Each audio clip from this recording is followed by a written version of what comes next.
चलिए आज की क्लास की शुरुआत करते हैं। आर की इस सीरीज में आप सभी का स्वागत है। आज हम देखेंगे यूपी पीसीएस आर का जो 2021 में एग्जाम हुआ है उसका सामान्य हिंदी का पेपर देखेंगे और इसी के साथ हमारा 2013 से लेकर 2021 तक जितने भी आर एग्जाम के पेपर हुए हैं पीवाई की सीरीज समाप्त होता है।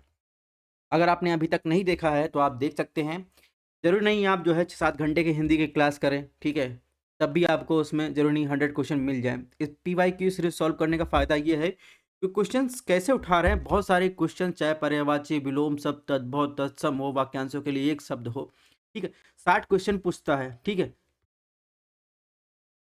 तो उसमें आपको बहुत सारी चीज़ें उससे रिवीजन हो जाएगी और आपको एक अंदाज़ा भी हो जाएगा, टेस्ट भी हो जाएगा। बहुत सारी चीज़ें आपको एक ही वीडियो में मिल जाएँगी। तो आप आर की पीवाईक्यू सीरीज़ ज़रूर देखें। चाहे वो जीएस की बात हो, तो जीएस का भी इसके बाद हमारा समाप्त हो जाएगा। फिर हम लोग जो बेसिक क्लासेस हैं, उनको कंटिन्यू करेंगे। अगर आपको क्लासेस पसंद आ रही है तो हमारे चैनल को सब्सक्राइब कर सकते हैं। हमारा 2 channel study on IAS, study on UPSC. PDF अगर आपको चाहिए तो हमारा टेलीग्राम चैनल ज्वाइन कर सकते हैं और इसके अलावा व्हाट्सअप पेज ज्वाइन कर सकते हैं स्कैन करके, या डिस्क्रिप्शन बॉक्स में लिंक दी गई है। और आज तक जितनी भी हमने क्लासेस की हैं या ली हैं आर की या यूपी पीसीएस की, उन सब की लिंक आपको डिस्क्रिप्शन बॉक्स में मिल जाएगी, ठीक है? तो चलिए क्लास को आगे बढ़ाते हैं। सबसे पहले सामान्य शब्द ज्ञान और व्याकरण की क्लास में पहला क्वेश्चन देखेंगे और ये क्वेश्चन ऐसा है जो रिपीट हुआ है कई बार। तो अगर आपको शाब्दिक अर्थ पता है तो आप विपरीत जरूर बता लेंगे। तो उसमें पूछा है, क्वेश्चन नंबर फर्स्ट में पूछा है, नैसर्गिक का विपरीतार्थक यानी शब्द कौन सा है? अनुर्वर, प्राकृतिक, आविर्भाव, कृत्रिम। तो नैसर्गिक का मतलब आपको पता है। नैसर्गिक का जो है अगर शाब्दिक अर्थ समझेंगे तो इसका जो होता है प्राकृतिक होता है, ठीक है? ठीक है, तो इसका विपरीत क्या हो जाएगा? कृत्रिम, यानी मैन मेड, ठीक है? एक तो प्राकृतिक हो जाएगा, इसका विपरीत हो जाएगा कृत्रिम। क्वेश्चन नंबर 2 में क्या पूछा है? एक किस वर्तनी शुद्ध है? आधिकारिक, अधिकारक, आधिकारिक, ठीक है, आधिकारिक। तो आपको बताना है कि आधिकारिक जो है शुद्ध रूप में कैसे लिखा जाता है, इसकी शुद्ध वर्तनी आपको बताना है इन चारों में से कौन सा शुद्ध है। तो आप देखेंगे जो आधिकारिक लिखा जाता है वो आ होता है, यानी बड़ा, ठीक है? ध पे छोटी की मात्रा रहती है, क पे आ की मात्रा, रा पे जो है बड़ी की मात्रा रहती है। इसमें कुल मिलाकर कहने का मतलब ऑप्शन बी इसमें सही है, आधिकारिक होता है, ठीक है? क्वेश्चन नंबर 3 में क्या पूछा है? वह कवि जो तत्काल कविता करे उसके लिए एक शब्द है। सुकवि, रससिद्धि कवि, महाकवि, आशु कवि। तो आप देखते होंगे जो कवि सम्मेलन होता है, ठीक है, जो तत्काल कविता करते हैं उन्हें क्या कहते हैं? आशु कवि कहते हैं, ठीक है? उनके लिए क्या यूज किया जाता है? आशु कवि, ठीक है? तो इसमें ऑप्शन डी सही है। क्वेश्चन नंबर 4 में क्या पूछा है? इनमें से वसुधा का पर्यायवाची शब्द है विपुला, धेनुका, शर्वरी, पयस्विनी। तो आपको बताना है कि वसुधा का पर्यायवाची शब्द क्या है? तो सबसे पहले वसुधा किसे कहते हैं? वसुधा को जो पर्यायवाची शब्द है वो पृथ्वी का पर्यायवाची है, ठीक है? जिसे आप देखेंगे धरणी कहते हैं, क्षिति कहते हैं, उर्वी कहते हैं, भूमि कहते हैं, भू कहते हैं, ठीक है? इसके अलावा उसे क्या कहते हैं? विपुला भी कहते हैं। इस प्रकार जो है आप देखेंगे वसुधा का पर्यायवाची शब्द विपुला भी हो जाएगा। धेनुका किसे कहते हैं? धेनुका जो है गौ को कहते हैं, ठीक है? गौ का पर्यायवाची है। शर्वरी की बात करें, शर्वरी जो होता है वो रात्रि का पर्यायवाची है, ठीक है? पयस्विनी जो है नदी का पर्यायवाची है, ठीक है? तो एक साथ कई सारी चीजें आपको रिपीट हो गई, इसीलिए पीवाईक्यू करने का बहुत सारा फायदा आपको मिलेगा। और ये तो कंफर्म है कि बहुत सारे क्वेश्चन इसी से फंसेंगे, पीवाईक्यू से ही फंसेंगे, क्योंकि उनके पास शब्द भंडार ही नहीं है इतना पूछने का। बहुत सारी चीजें इसी में, कभी नदी को उठा के इधर कर देंगे, पृथ्वी का पूछ लेंगे, रात्रि का पूछ लेंगे, विपुला का जो है पृथ्वी कर देंगे, वसुधा का पृथ्वी कर देंगे। क्वेश्चन नंबर 5 में देखिए ये भी क्वेश्चन रिपीट हुआ है। करपट का तद्भव रूप क्या है? कपट, कपूर, कारपेट, कपड़ा। तो करपट का तद्भव रूप, ठीक है, यानी हिंदी में क्या, करपट का सांस्कृतिक शब्द है, ठीक है? एज इट इज संस्कृत का शब्द हम लोग आम बोलचाल की भाषा में यूज करते हैं, लेकिन उसका शुद्ध तद्भव रूप क्या है? तो करपट का जो तद्भव रूप है वो आपको पता है क्या है? कपड़ा है, ठीक है? कपूर, कपूर जो है तद्भव रूप है, इसका तत्सम क्या होता है? कर्पूर होता है। ये भी कई बार आ चुका है। इसके अलावा अगर आपसे पूछा जाए कि हल्दी का तद्भव रूप क्या है, सॉरी, हल्दी का तत्सम रूप क्या है, तो आपको ध्यान रखना है हरिद्रा है, ठीक? क्वेश्चन नंबर 6 की बात करें, इसने पूछा है इनमें से खेलना शब्द से बना विशेषण है दयालु, कृपालु, धार्मिक, खिलाड़ी। तो सीधे-सीधे आपको इसका आंसर पता चल रहा होगा। खेलना शब्द से बना विशेषण की बात करें तो खिलाड़ी की जो है ये विशेषता बता रहा है, तो खिलाड़ी इसमें बाकी और कोई सुमेलित ही नहीं हो रहा है, तो सीधा आंसर आपको मिल रहा है खिलाड़ी का संबंध जो है खेलना के विशेषण से है। क्वेश्चन नंबर 7 में क्या पूछा है? चंद्रहास का पर्यायवाची शब्द है तीर, भाला, तलवार, धनुष, बाण। तो चंद्रहास का पर्यायवाची शब्द आपको बताना है। तो चंद्रहास जो है वो आप देखेंगे किसके लिए यूज किया जाता है? तो चंद्रहास जो है तलवार के लिए यूज किया जाता है। ठीक है। तीर का देखेंगे, तीर का पर्यायवाची शब्द बाण हो जाएगा, शरा, धनुष्य हो जाएगा। तो कुल मिलाकर चंद्रहास का पर्यायवाची शब्द क्या होगा? तलवार होगा। क्वेश्चन नंबर 8 की बात कर लेते हैं। 8 में क्या पूछा है? इसने पूछा निम्नलिखित में एक शब्द विशेषण नहीं है। अकूत, अकड़, अचार, अचंड। तो इसमें देखिए डिफरेंट कौन दिख रहा है? अगर आपको मान लीजिए सपोज नहीं पता है कि कौन सा विशेषण नहीं है, तो आप देखेंगे अचार जो है ये डिफरेंट दिख रहा है, तो इसमें ऑप्शन बी जो हो जाएगा सही हो जाएगा।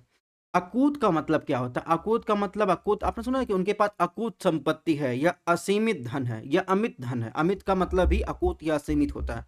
ठीक है। अकड़ का मतलब क्या होता है? अकड़ का मतलब होता है प्रधान कार्यकर्ता। ठीक है। तो इस प्रकार इसमें क्या हो जाएगा? एक शब्द विशेषण नहीं, इसमें ऑप्शन बी अचार हो जाएगा। क्वेश्चन नंबर 9 में क्या पूछा है? 100 गुना लंबा में विशेषण कौन सा भेद है? गणनावाचक, क्रमवाचक, आवृत्तिवाचक, संपूर्णतावाचक। तो 100 गुना लंबा में आपको बताना है कौन सा विशेषण है। चलिए इसका आंसर दीजिए कि 100 गुना लंबा में कौन सा विशेषण है। तो आप देखेंगे एक विशेषण का प्रकार होता है संख्यावाचक विशेषण। ठीक है। संख्यावाचक विशेषण में आप देखेंगे उसके सब टाइप होते हैं, जिसे पूर्णांकवाचक विशेषक कहते हैं, जैसे 2, 4, 8, 12। एक होता अपूर्णांकवाचक विशेषण, जिसे आधा, पौना, सवा, डेढ़, अढ़ाई कहते हैं। ठीक है। दूसरा होता है क्रमवाचक, तीसरा क्रमवाचक, जैसे आप पहला, चौथा, ये क्रम नहीं होता 10वां, उसे क्रमवाचक। आवृत्तिवाचक में क्या होता है? आवृत्तिवाचक में 3 गुना, 4 गुना, 100 गुना कहते हैं। तो ये क्या है? 100 गुना लंबा है, तो ये क्या है? आवृत्तिवाचक जो है विशेषण है। ठीक है। तो इसमें क्या हो जाएगा? ऑप्शन बी हो जाएगा। क्रमवाचक इसलिए नहीं होगा। ठीक है। क्रमवाचक में आप देखेंगे पहला, चौथा, 10वां, 100 गुना। इससे भी क्वेश्चन आगे पूछे गए हैं, आगे हम लोग देखेंगे क्वेश्चन को। फिलहाल इसमें जो है आवृत्तिवाचक विशेषण होगा। क्वेश्चन नंबर 10 में क्या पूछा है? सब कुछ जानने वाले के लिए एक शब्द क्या है? ज्ञानी, सर्वज्ञ, महाज्ञानी, जानकार। तो आपने कई बार सुना होगा जो सब कुछ जानता है उसके लिए हम लोग क्या कहते हैं? सर्वज्ञ का प्रयोग करते हैं। तो इसमें ऑप्शन सी सही है। क्वेश्चन नंबर 11 में क्या पूछा है? इसमें पूछा है इनमें से प्रथम का उपयुक्त विपरीतार्थक शब्द होगा प्रधान, अंतिम, गौण, प्रत्यक्ष। तो आप देखेंगे जो प्रथम का उपयुक्त विपरीत क्या होगा, यानी उल्टा क्या होगा? तो इसका उल्टा जो आप देखेंगे तो अंतिम होगा। प्रथम का विपरीत जो है अंतिम होगा। प्रधान का उल्टा क्या होगा? गौण होगा। ठीक है। क्वेश्चन नंबर 12 में क्या पूछा है? निम्नलिखित में एक वाक्य जो शुद्ध है वह है उसने कंठ मुक्त से पढ़ाई की। ठीक है। उसने मुक्त हस्त से धन लुटाया। ऑप्शन सी समस्त प्राणी मात्र का कल्याण करो। आपकी आयु 40 वर्ष है। तो आपको बताना है इसमें से शुद्ध कौन सा है? शुद्ध वाक्य। और ध्यान रखिएगा ये सारे आंसर जो हम बता रहे हैं ये आपकी ऑफिशियल आंसर की है, उसके अनुसार बता रहे हैं जो यूपीपीसीएस यानी आयोग द्वारा जो है जारी किया गया है। तो इसमें जो है यूपीपीसीएस ने क्या सही माना है? ऑप्शन बी, उसने मुक्त हस्त से धन लुटाया, यानी उसने खुले हाथों से जो है धन को लुटाया। इसमें ऑप्शन बी जो है सही है। क्वेश्चन नंबर 13 में क्या पूछा है? इसने पूछा उत्तराधिकारी से प्राप्त संपत्ति। इन अनेक शब्दों के लिए एक शब्द क्या है? धरोहर, रिक्त, उत्तराधिकृत, परिसंपत्ति। तो आपको बताना है कि उत्तराधिकारी में प्राप्त संपत्ति, इन शब्दों के लिए एक शब्द आपको बताना है। चलिए बताइए। धरोहर किसे कहेंगे? यानी किसी के पास रखी हुई दूसरे की वस्तु को हम लोग अमानत कहते हैं, धरोहर कहते हैं। लेकिन उत्तराधिकार में प्राप्त संपत्ति को क्या कहते हैं? रिक्त कहते हैं, रिक्त। ठीक है। ऑप्शन सी इसमें सही होगा। क्वेश्चन नंबर 14 में क्या पूछा है?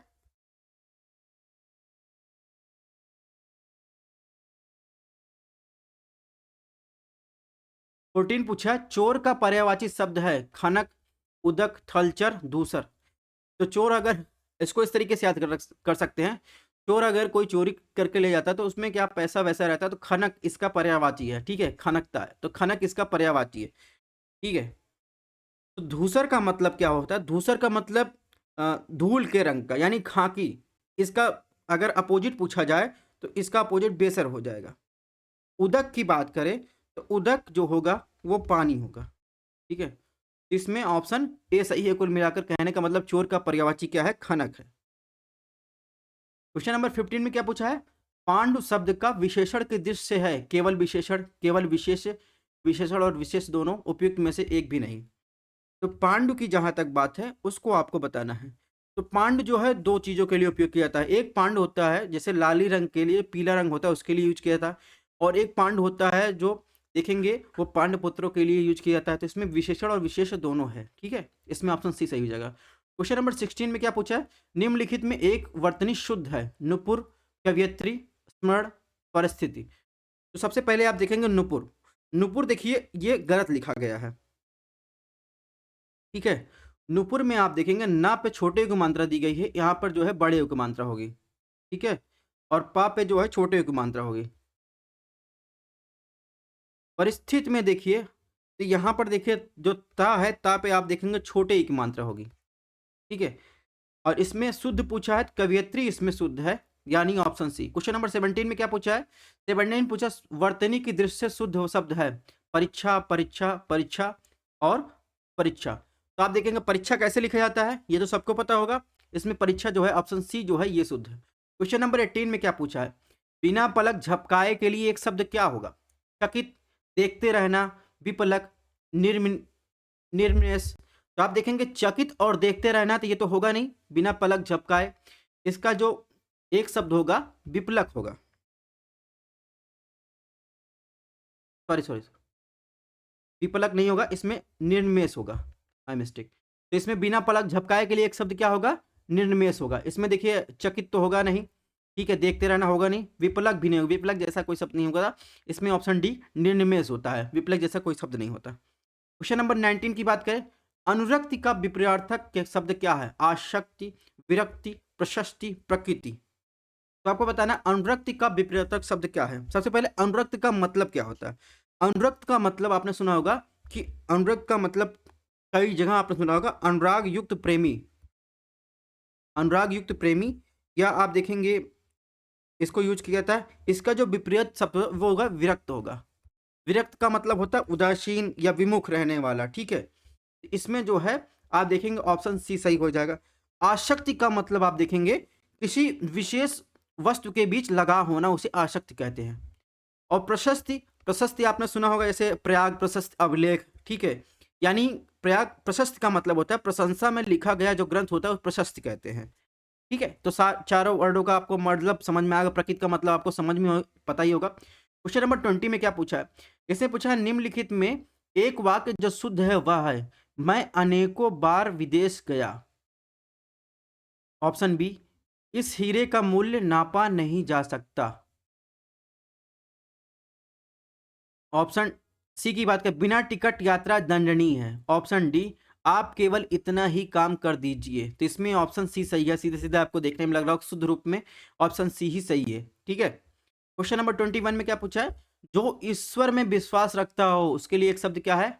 आस्थावान, आस्तिक, विश्वासी, आसुरी। तो आपको पता है जो ईश्वर में विश्वास रखता है उसे क्या कहते हैं? आस्तिक कहते हैं। जो ईश्वर में विश्वास नहीं रखता उसे नास्तिक कहते हैं। ये सबको पता होगा, तो इसमें ऑप्शन बी सही हो जाए। क्वेश्चन नंबर 22 में क्या पूछा है? निम्नलिखित में विशेष शब्द है विपन्न, विशिष्ट, वादी, मानस, ठीक है। तो जहां तक विपन्न विशिष्टवादी की बात है तो ये किसी न किसी की विशेषण यानी विशेषता बता रहा है, विशेषण बता रहा है। मानस की बात करें, ठीक है, मानस क्या है? मानस एक विशेष शब्द है। मानस का मतलब क्या होता है? मन। इसमें ऑप्शन डी सही हो जाएगा। क्वेश्चन नंबर 23 रिपीट हुआ कई बार, इसको ध्यान रखिएगा। अनुग्रह का उपयुक्त विपरीतार्थक शब्द होगा विग्रह, परिग्रह, आग्रह, संग्रह। तो परिग्रह का मतलब होता है दान लेना, इसका विपरीत क्या होगा? आग्रह, सॉरी। तो परिग्रह का मतलब होता है दान लेना, ठीक है। और इसके अलावा आग्रह का जो विपरीत होगा, इसका जो विपरीत होगा दुराग्रह होगा। इसका विपरीत दुराग्रह होगा, आग्रह का विपरीत, ठीक है। और अनुग्रह का विपरीत जो है, अनुग्रह का मतलब कृपा या कृपा पाना या पास होना, विग्रह का मतलब दूर जाना, ठीक है, अलगाव।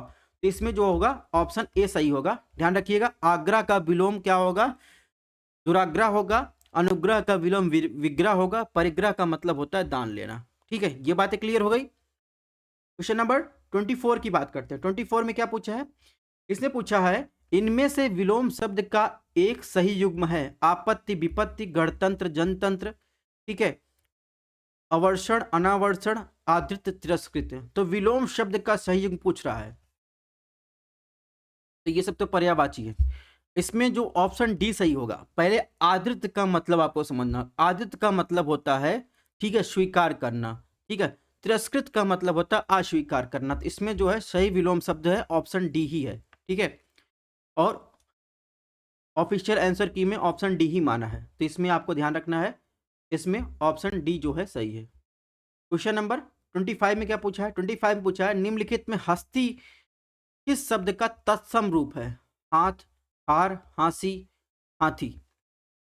तो आप देखेंगे इसमें जो हस्ती है वो किस शब्द का तत्सम रूप है, इसका आंसर जो होगा इसमें हाथी का जो है ये तत्सम रूप है, ठीक है। हाथी तद्भव रूप है, इसका तत्सम रूप हस्ती होगा।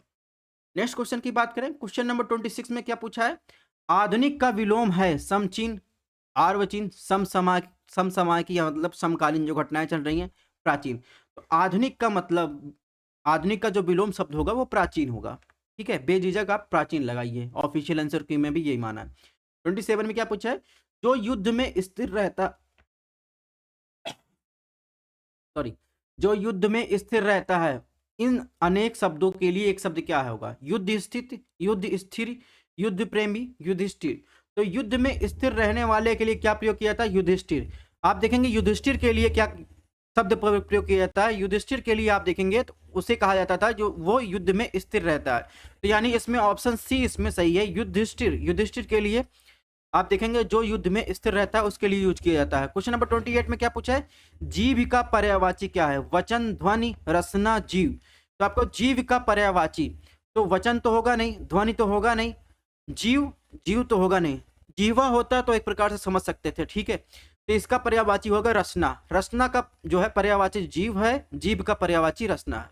क्वेश्चन नंबर 29 में क्या पूछा है, 29 ने पूछा है प्रताप सिंह का घोड़ा काला है, ठीक है। इसमें काला शब्द विशेषण की दृष्टि से है, सार्वनामिक, क्रमबोधक, विधेय विशेषण, विशेष विशेषण। तो आपको बताना है प्रताप सिंह का घोड़ा काला है, इसमें काला शब्द विशेषण की दृष्टि से क्या है, ठीक है, कौन सा विशेषण है। तो चलिए बताइए, इसका आंसर दीजिए। तो आप देखेंगे विधेय, विधेय विशेषण इसमें सही आंसर होगा।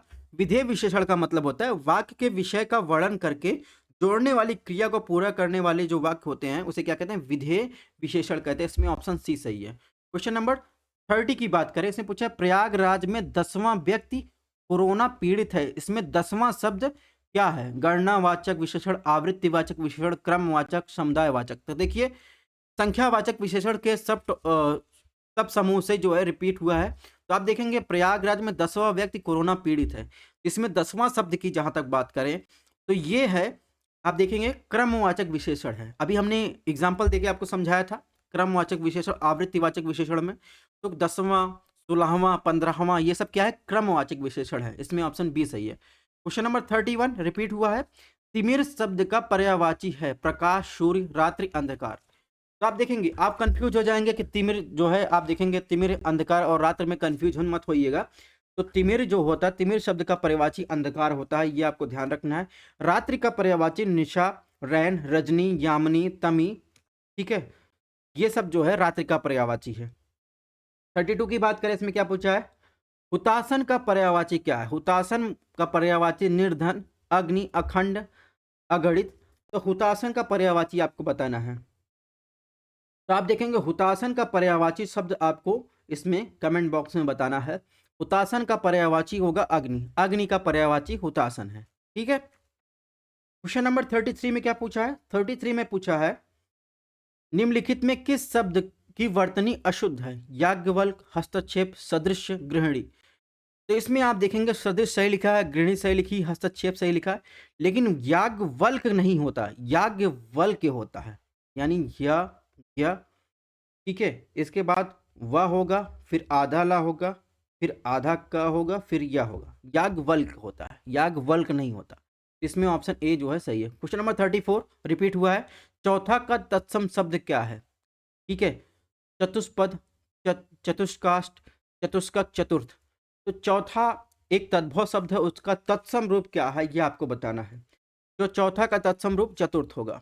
ठीक है, घोड़ा का उपयुक्त तत्सम शब्द क्या है? अश्व, तुरंग, घोटक, बाजी। तो घोड़ा का आपको तत्सम शब्द बताना है। तो घोड़ा का तत्सम शब्द जिसमें आपको पता है घोटक होता है।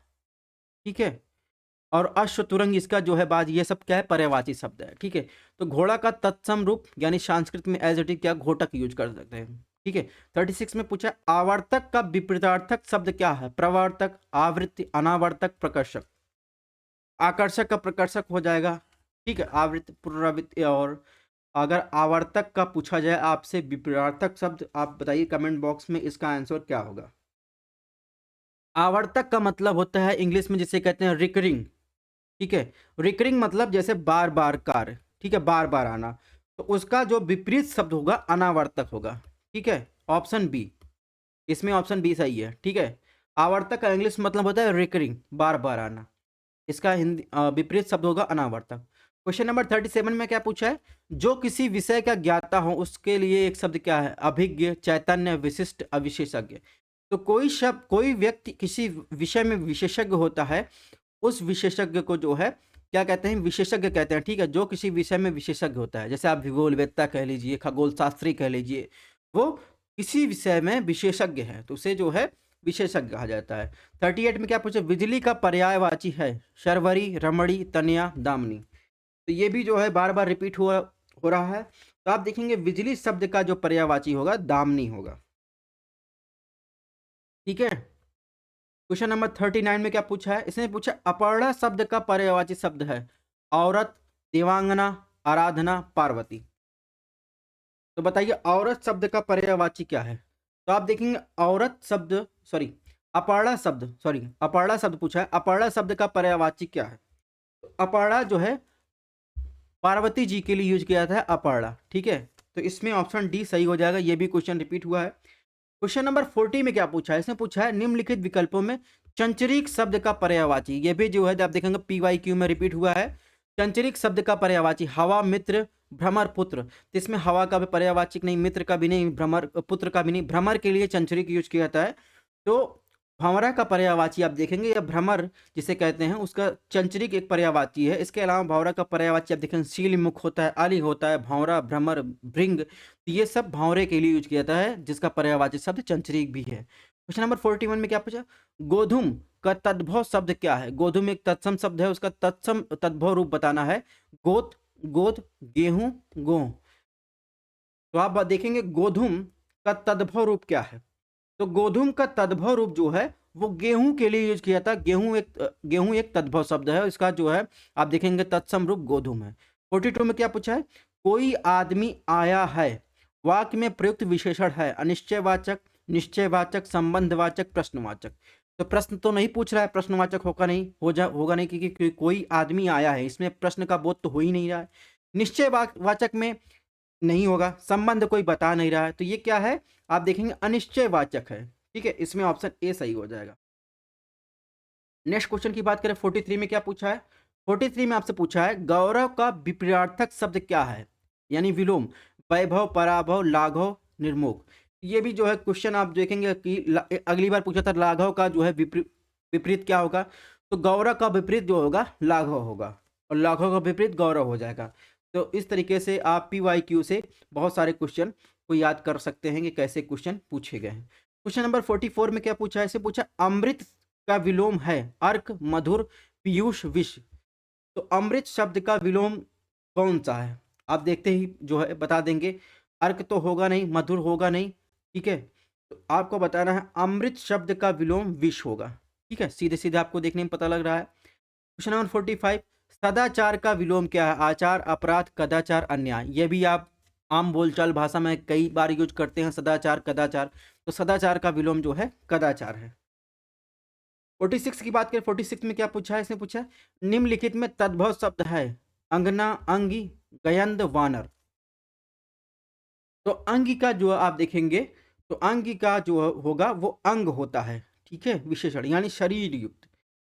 तो इसमें जो आपको तद्भव पूछ रहा है गयंद होगा। गयंद जो है क्या है, वो तद्भव रूप है। गयंद का जो तत्सम देखेंगे तो या पर्यायवाची शब्द देखेंगे तो गजेंद्र, हाथी, ठीक है। वानर का आप देखेंगे तो वानर जो है, वानर का तद्भव बंदर होगा, ठीक है।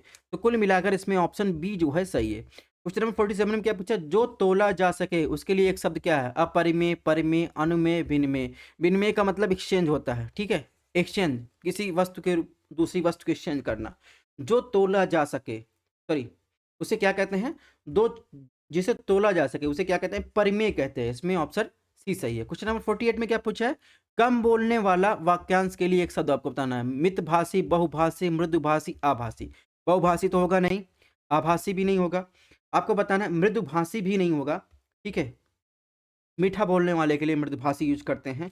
तो आप देखेंगे इसमें क्या होगा, मितभाषी होगा। कम बोलने वाले के लिए मितभाषी होगा। कम खर्च न करने वाले के लिए मितव्ययी होगा।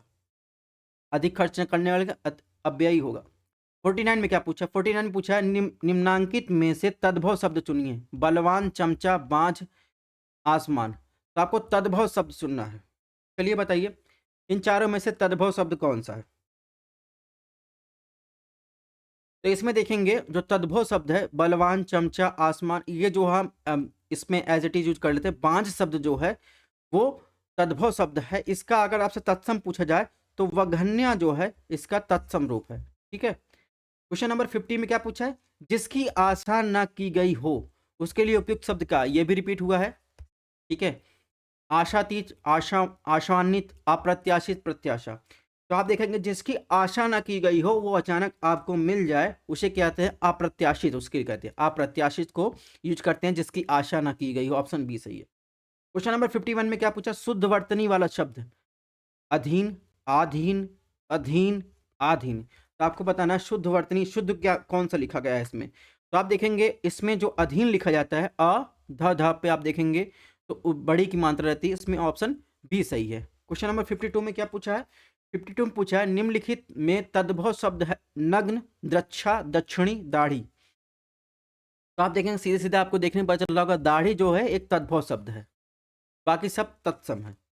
53 में क्या पूछा है, निम्नलिखित शब्दों में तत्सम शब्द है जोगी, जमाई, जोबन, यौवन। यौवन सॉरी, यौवन, जोबन। तो तत्सम शब्द आप देखेंगे यौवन, यौवन का जो है तद्भव जोबन होगा, ठीक है। और जोगी का जो आप देखेंगे तद्भव जमाई होगा। तो इसमें जो है, इसमें ऑप्शन डी सही है, यौवन सही है। क्वेश्चन नंबर 54 में क्या पूछा है, निम्नलिखित में पृथ्वी का पर्यायवाची शब्द नहीं है। ईला, अचल, अचला, अवन। तो आपको बताएं पृथ्वी शब्द का पर्यायवाची शब्द नहीं है। देखिए पृथ्वी शब्द को कितनी बार यूज हुआ है, तो पृथ्वी शब्द का पर्यायवाची शब्द नहीं है, आपको बताना है। तो इसमें जो अचल है ये जो है पृथ्वी शब्द का पर्यायवाची नहीं। अचल देखेंगे, अचल किसके लिए क्या कहते हैं, अचल खड़ा है यानी स्थिर खड़ा है। तो शैल, पर्वत, पहाड़, पर्वत के लिए अचल शब्द यूज होता है। इसमें ऑप्शन सी सही है, ठीक है। 55 में क्या पूछा है, एक वाक्य में विशेषण अशुद्ध है, वह है सुंदरी लड़की, सुंदर लड़की, सुंदर लड़का, सुंदर लड़के। तो इसमें देखें सुंदरी लड़की जैसा कोई शब्द नहीं होता, ठीक है। तो इसमें ऑप्शन ए सही है। 56 में पूछा है निम्नलिखित में तत्सम शब्द है पंक्ति, पंख, पंगत, 15। तो तत्सम शब्द आपको बताना है, ठीक है। तो आप देखेंगे तत्सम शब्द आपको बताना है। तो इसमें जो है ऑप्शन ए सही है। पंक्ति जो है क्या है, तत्सम शब्द है, इसका तद्भव क्या होगा, पंगत होगा। 57 में क्या पूछा है, 57 पूछा है एक शुद्ध वर्तनी शब्द बताना है। रचयिता, चिन्ह, अनाधिकार, अनुकूल। तो आप देखेंगे जो इसमें शुद्ध शब्द बताना, शुद्ध अनुकूल लिखा है, ठीक है। अनाधिकार में क्या गलती है, इसमें देखिए ना पे जो है बड़ा आ की मात्रा दी गई है, तो आ की मात्रा नहीं होगी, ठीक है, इसलिए ये गलत हो जाएगा। रचयिता इस तरह नहीं लिखा जाता, ठीक है। रचयिता में आप देखेंगे रचयिता इस तरह लिखा जाए या यहाँ पे छोटी की मात्रा रहेगी, ई नहीं लगाया जाता। चिन्ह में देखिए चिन्ह क्यों गलत है, चिन्ह में जो है हा के नीचे जो है आधा न रहता है, ठीक है, इसलिए गलत है। 58 में क्या आपको बताना है, निम्नलिखित में एक शुद्ध वाक्य वह है। ऑप्शन ए, उस जंगल में प्रातः काल का दृश्य बहुत ही सुहावना होता था। ऑप्शन बी, बाघ बकरी एक घाट पर पानी पीती हैं, ठीक है। ऑप्शन सी, उन्होंने इस बात पर आपत्ति प्रकट की। ऑप्शन डी, तमाम देश भर में यह बात फैल गई। तो आपको बताना है शुद्ध वाक्य कौन सा लिखा है। इसमें देखेंगे ऑप्शन ए सही है कि उस जंगल में प्रातः काल का दृश्य बहुत ही सुहावना होता था। इस प्रकार इसमें जो है ऑप्शन ए सही। क्वेश्चन नंबर 59 में क्या पूछा है, वर्तनी के दृश्य शुद्ध वाक्य है पूजनीय, प्रमाणिक, तात्कालिक, पैतृक। इसमें देखिए पैतृक गलत है। पैतृक देखेंगे इस तरह लिखा जाता है, ठीक है। तात्कालिक इसलिए गलत है क्योंकि त पे जो है आ की मात्रा रहेगी, ठीक है। पूजनीय नहीं हो, पूज्य नहीं होता, पूज्य नहीं होता, पूजनीय होता है, ठीक है। बाकी प्रमाणिक इसमें सही है। क्वेश्चन नंबर 60 की बात करें, 60 में क्या पूछा है, जिसकी विशेषता बताई जाए उसे क्या कहते हैं। यानी परिभाषा पूछा है, जिसकी विशेषता बताई जाती है उसे क्या कहते हैं, विशेष कहते हैं, ठीक है। तो इस प्रकार हमने सारे क्वेश्चन को कवर कर लिया। हमारा आर ओ का पीवाईक्यू का सीरीज कंप्लीट हुआ, सिवाय एक जीएस पेपर का कंप्लीट करवाना है, बाकी हिंदी का हमने सारा कर लिया। इसकी पीडीएफ आपको हमारे टेलीग्राम चैनल पर मिलेगी। अगर आपको क्लासेस थोड़ी सी पसंद आ रही हो, चैनल को ज़्यादा से ज़्यादा लोगों को शेयर कीजिए। और भी क्लासेस जैसे यूपी पीसीएस का एग्जाम आएगा और यूपीएससी का एग्जाम आएगा, तो और भी क्लासेस हम लोग कंटिन्यू करेंगे। मिलते हैं नेक्स्ट लेक्चर में।